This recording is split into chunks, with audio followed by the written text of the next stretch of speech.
Okay, continuing on with section 1.2, looking at Cartesian products.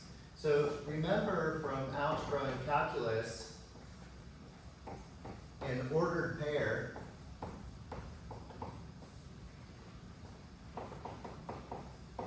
xy is a list of two objects, x and y. And we use this traditionally to describe points in the plane in a typical algebra and or calculus course. All right, so we can generalize this idea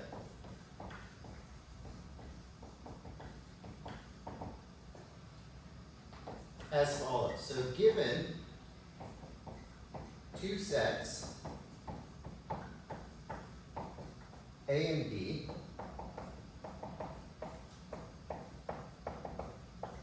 it is possible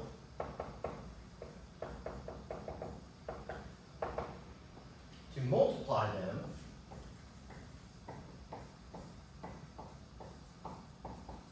to produce the new set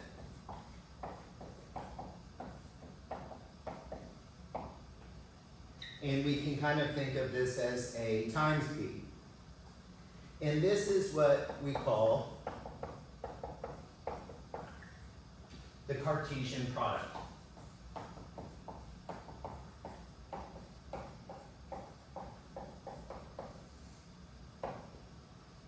Okay. So our set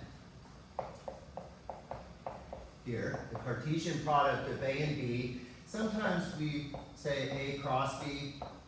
You'll hear me say this. Don't get this confused with the cross product that we see in a calculus 3 course or calculus 4 course, depending on how your calculus courses were split up here. But we can also kind of be lazy and say A times B here, but traditionally this is the Cartesian product of the two sets A and B here. And this is the set of all ordered pairs A comma B, where A is in A and B is in B here. Okay, so the first slot gives me all elements from my first set. The second slot gives me all elements from my second set. Notice that the plane, right, our traditional xy plane, if we think of this, is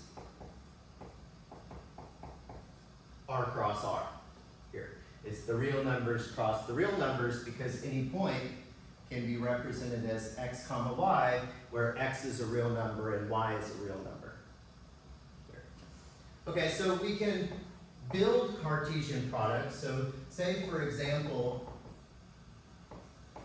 A was the set K, L, M, N, and B was the set Q and R here.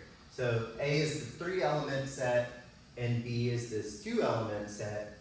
Then our A cross B consists of all possible ordered pairs where the first slot comes from here and the second slot comes from here. So I can have KQ, I could have KR, I could have LQ, LR, I could have MQ, and I can have MR here. So the Cartesian product is this 6-element set given by these ordered pairs. And the book gives you a way to visually look at these. You can also create a tree diagram, if you remember from a statistics course how to do that, to list out all of the elements of this set here. So some kind of fun examples that maybe we don't look at traditionally in an algebra or calculus course.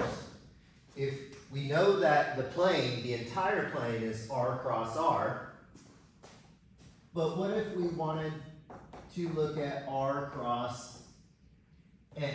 So the first slot, so these are going to be, I'll call them X comma Y's, where the first slot consists of real numbers, but the second slot only consists of natural numbers. Here. And if we try to visualize this set, what do you think we will get? Let's use some colors here. So what's going to happen is X can be anything, but Y must be fixed. So for example, let's start going through the natural numbers here. 1, 2, 3. Remember, this book leaves out 0.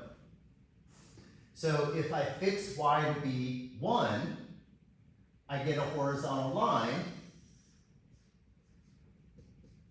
at Y equals 1, right? And notice that X can be anything. X is free, right? And then if I fix Y to be 2,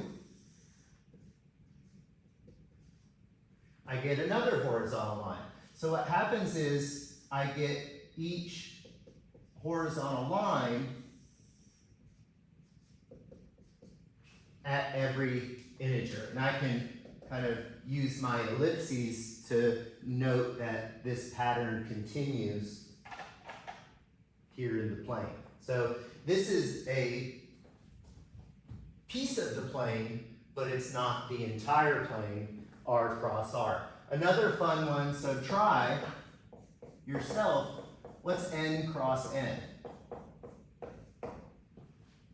So try to denote that one there. And we can extend this idea to not just one Cartesian product, but I can have multiple happening. So for example, R cross R cross R, as we saw in Calc 3, consists of our ordered triples, where each input is a real number. So my X is coming from here, my Y is coming from here, my Z is coming from here. And we can extend this to an arbitrary amount of sets. So if A1, A2, all the way up to AN are sets, then we can create the Cartesian product here. And this is a finite Cartesian product. We also may see some examples of infinite Cartesian products here. And you can read more about this in the section 1.2.